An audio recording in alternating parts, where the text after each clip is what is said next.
Okay, what's going on, guys? And you're tuned in to the Money Masters series from teachingmoneymastery.com. On this show, we like to interview people from our generation that are going out and doing big things and just try and learn from them, how they did it, what are some of their keys to success, and then learn from them lessons that you guys can take home and take action in your own life to achieve your own version of success. My name is Andre Alamina, here with my co-founder, Quatrin. On the show today, we have our good friend, real estate investor, Chase White. Thanks for having me, guys. Sure thing, man. How's it going? Doing good. How are you guys doing? Pretty good, man. Saturday, getting the weekend going. Yeah. Busy week for you? Very busy week. What you have going on?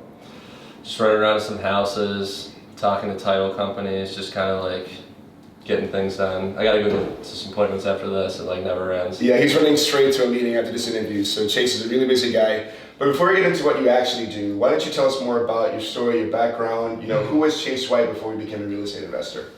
So I grew up in a small town called Canton, Ohio. I grew up in a family where my dad was working. My mom was a stay-at-home mom, but my dad came from nothing, and he knew how to invest and spend money responsibly. And Cool. I think he always taught me stuff like that. But I mean, just from a small town in Canton. Yeah. So you are a real estate wholesaler. So for the people who don't know what that is, explain to them what real estate wholesaling is. So essentially what I do is we market to find people who are interested in selling their property. Okay. And we see how how much they want to buy for the property. So let's say it's worth $100,000 and they only want to make 80 grand. I mean, the way we do that is we find people that'll sell their house for less. Is we target people that inherited property, tired landlords, people that have owned the properties that don't live in them. And essentially what we do is I primarily work with selling these houses through a brokerage in England to people in Dubai, China, and such like that. All foreign investors. Yeah, so I mean, basically right now I'm more focused on buying homes that'll be rented, and then basically what wholesaling is you find houses for cheap and you mark them up for more money and you get the property under contract to purchase for a low purchase amount, and then you sell it to somebody else for a higher purchase amount, and whatever is in the middle is your profit.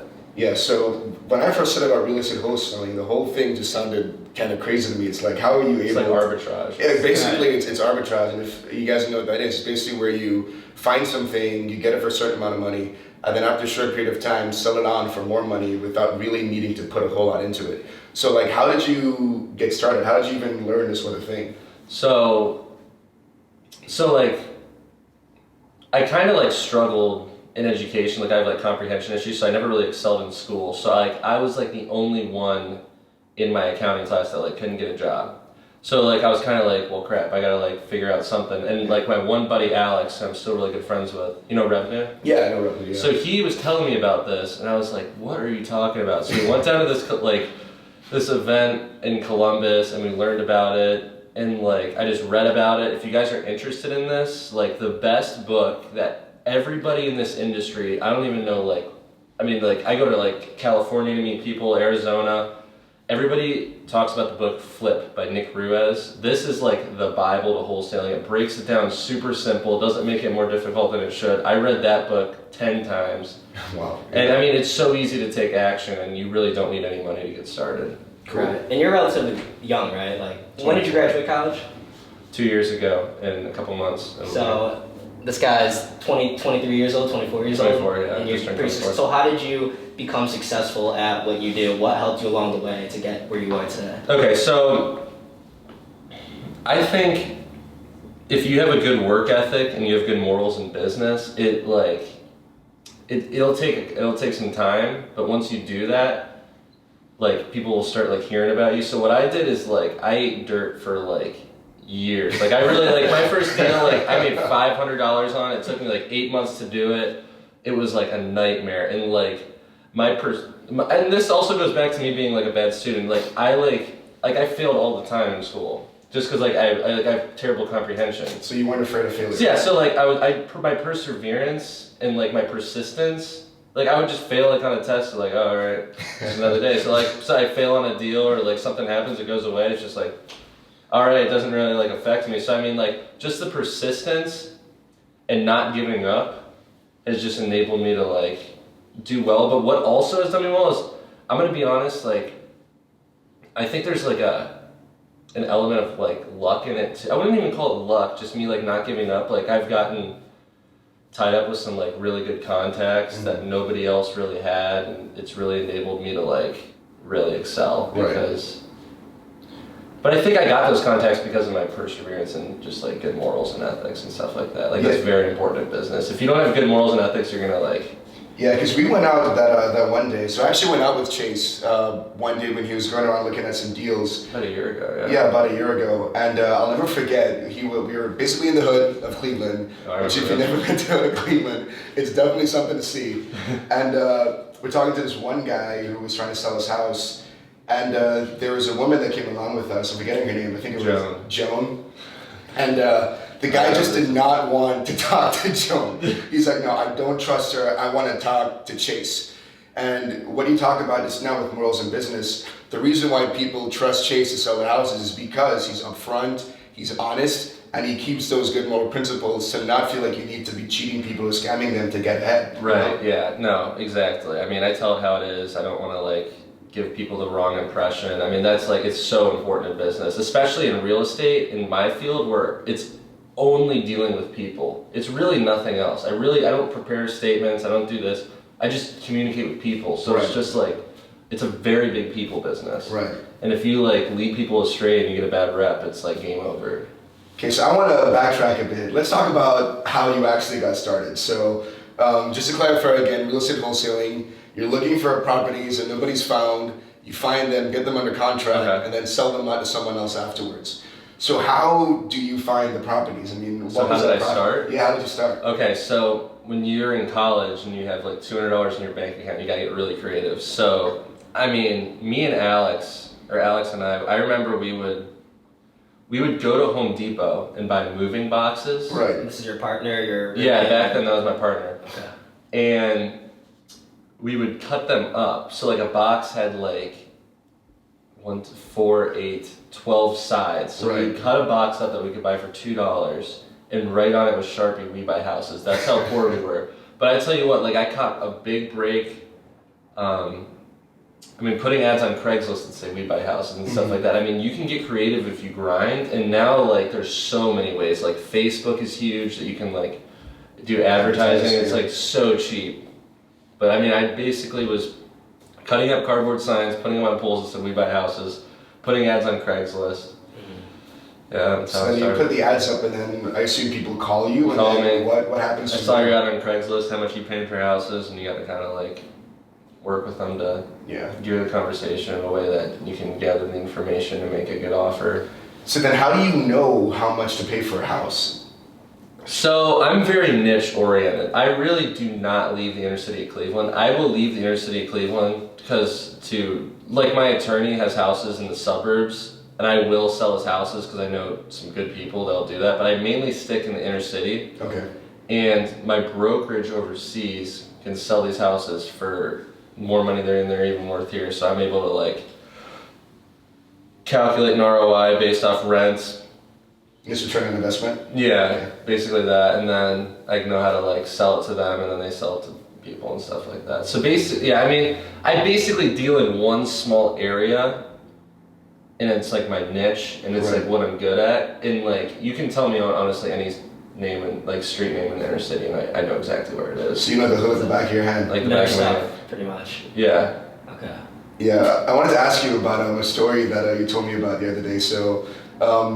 One of the things that I think is huge to be successful in this business is just having just courage and, you know, to put it bluntly, having balls. So, Chase, I don't know if you want to get into that. So, I mean, so I mean, it's like, I mean, so there's like a lot of people in this game, and there's a lot of people with bad morals and stuff like that. So one day I was out putting up signs. This was like a little over a year ago, or it was about a year ago. And these other wholesalers like pulled up, and they essentially like robbed me of all my stuff. Yeah. And like, just for like, I remember the words he said, "You are out of your jurisdiction." Okay. thinking that he like owned the city. I was like, dude, I don't know. So I mean, I remember I didn't give up. I mean, it was scary. I mean, just have like two huge guys on you, like, get out of here. Like, I'm in the hood. Like, I'm the only white kid. Like, it's like, I was like, what am I gonna do? So like, but I mean, I don't know. I called a couple people, told them what happened. They said they're not gonna be working with that person anymore. I mean, it's just if you're the better person. Yeah. It's just, I mean, kindness and like gratitude and not being greedy is like the keys to success. If you're like, I mean, how many angry billionaires do you know? Everybody's like has gratitude and. You know what I mean? I mean, it's like you just can't be not kind in any business really. But I mean, you just got to be like courage. Like back to what he was saying, it's just like not giving up. Right. Yeah. Guys like Warren Buffett or Bill Gates, you know how much they give when they become billionaires. But that brings up a question that I wanted to talk to you about: is why do you pursue entrepreneurship? Why do you do your hustle? Like, what is it for? Is there a reason? Honestly, like. In the beginning, it was to prove myself, to say like I was the only one that could not get an internship. And when you go to like John Carroll and you go into your new semester and you go sit down in all your classes, you feel like crap, and everyone's like going around like, oh yeah, I interned here, oh yeah, I interned here, and then I'm like, well, you started your own business. but back then I didn't have the business. I was like, well, so I did it to prove myself, but now it's like I'm addicted and I love it. And it's just like part of me. Right. Obsessed. I'm obsessed, yeah. So it's like I'm a workaholic. Like like Devontae, my marketing manager over here, like we call each other like at like 10 p.m. at night. And I'm like, let's talk mindset. Like let's talk business. Like it's just part of me. I mean, it's just I think it's like an entrepreneur. It's a clear divide. Right. Like you're either just obsessed, you're either in the game or you're not. But I mean, yeah. When you talk about entrepreneurship and what it can bring you, because we do talk about finance on this website, so you know the freedom that comes with entrepreneurship, why is that important to you? Like what is financial freedom to you, like financial independence, whatever you want to call it? Why is that so important? So I like to think of it as time. It's the one thing you can't get back.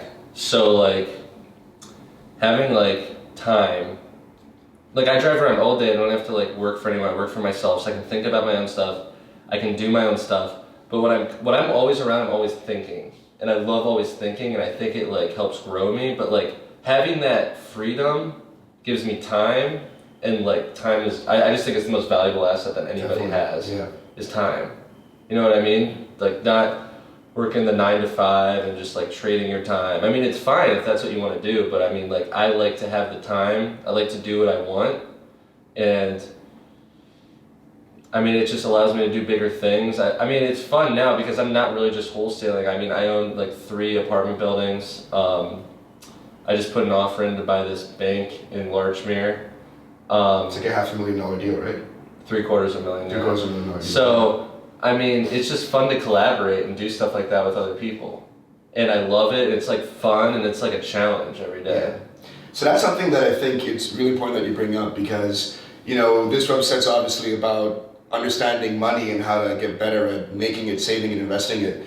But the end goal is never just money. Like you said so poignantly, it's about really buying yourself time and freedom to do the things that really make life worth living, you know, go and travel with your girlfriend Liz, you know, spend time with your family, you know, have time to do things that really make your life worth living without having to worry about money and having that burden constantly on your back. And that was one of my big motivations for starting this website in the first place, is because I've seen people in my family who, you know, are in their 60s, who cannot retire, who don't have any money to fall back upon because they didn't make these choices early on.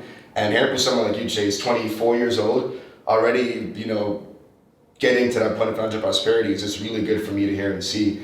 So I don't know if you want to talk numbers at all, because you're one of the most successful real estate wholesalers, investors in Cleveland. I mean, it's a lot. Yeah. It's a lot. I mean, how many houses do you do a month, or? I'd say I do 6 to 8 a month, and on each, I mean, anywhere from like 5 to 30,000. Right.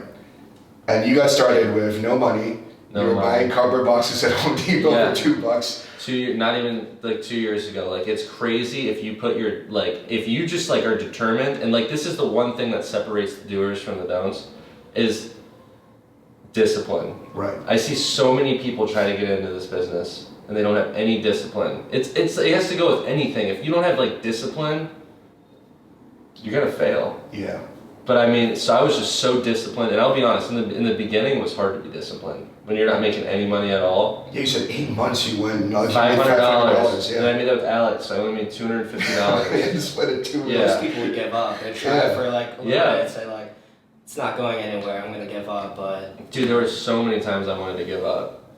It was like, but I mean, it's just the persistence. But what kept you going? I mean, how do you foster that persistence? I mean, it's not just having it. I mean, it has to come from somewhere. Like, Dude, I just wanted to prove people wrong. People just doubted me, like made fun of me, like, oh, like what's he trying to do? Like, oh, I only made $500, and now I make like their year's salary in a month. yeah. And so it's like, you know, so it's just like proving them wrong. But now it's about because I was telling Qua this last night. I'm trying to focus more on some retirement accounts. So I have some calls with some self-directed IRA people where I'm gonna try to like shelter my cash because I need to, because I paid way too much in taxes this year and I can't do that again. And like yeah, we were speaking about right this. now, go ahead. Oh no, we were speaking about this yesterday. I just wanted to bring this up. So you said that you're sheltering your taxes. So why is it important to be a business owner tax wise? I mean, so there's a lot of things you can do. So like for example, so here, like think about it like this: a normal person that works a job, they make their money and then they get taxed on it and then they can spend it. Right. With me, like I go out if I buy like another Jeep Grand Cherokee like I have, since it's like qualified under a certain class, I can write it off. Right. So I make my money, I spend my money, and then I get taxed on what I don't spend. Right. So it lowers my AGI. So like that $40,000 car cost me 30 grand. Yeah, just Yeah. So, I mean, just by like being able to, and like you can buy like so many things and write it off. But you gotta be like, you gotta be smart about it. You can't like do the wrong thing. But I mean, there's a lot of things, and then. When you're a business owner, you get like benefits for your IRA and stuff like that. I don't really know too much about that yet, but. And most people don't know about this, the advantages of just being a business owner, just having your own grinder, entrepreneurship, whatever. Mm-hmm. Yeah, and I mean, that's one of the biggest lessons taught by one of your favorite books, Rich Dad Poor Dad. That is like my that and Flip are like my Bibles. Seriously, Rich Dad Poor Dad is like probably like, it kind of like, you can make money. It's like not hard to make money right now, especially with how the market is and how people are spending money and such. But it's what you do with that money that makes you really wealthy. Like you got, like 50 Cent just did bankrupt. He made $100 million on vitamin water and he went bankrupt. Like the name of the game is making money your slave. Right. That's how you make wealth, is use your money to make money. So that's like, so going back to what I was saying, like right now it's kind of like I'm making money because I want to like, I'm really waiting for like a stock market correction to do something and then just do something like that. Just throw cash in. Yeah, right. Because there's nothing.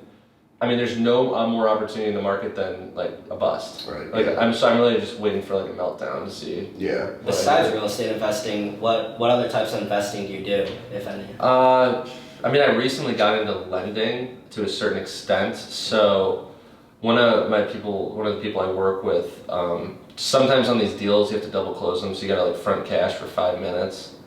And a lot of people charge like a lot of money because like money's expensive. So, I do that. It's like risk-free lending. So I do that. Nice. So you're wearing a shirt right now. It says Cleveland Cash Offers. Yeah. You're 24 years old.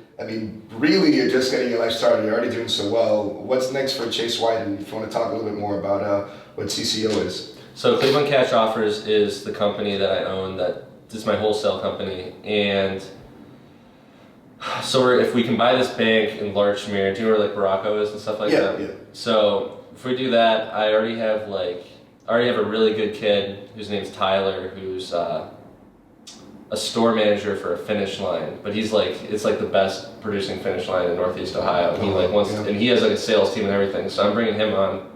I'm bringing a sales team on, and I'm gonna get into other markets in the Ohio area and stuff like that. So expand outside of Cleveland. Yeah. Out of the hood in Cleveland. Yeah, but I want to stay in the hood too. 'Cause it's Okay. easy money.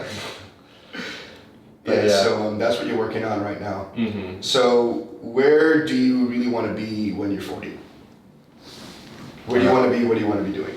See, I say I want to be on a beach, but I really don't think I'm ever gonna quit. Like it's just become like I love the grind. I love the hustle. I don't like sitting around and doing nothing. It like drives me crazy. Like I feel like I'll still be working, but I don't know where I want to be. I like it up here.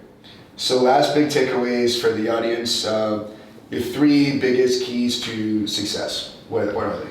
I'd say perseverance, persistence,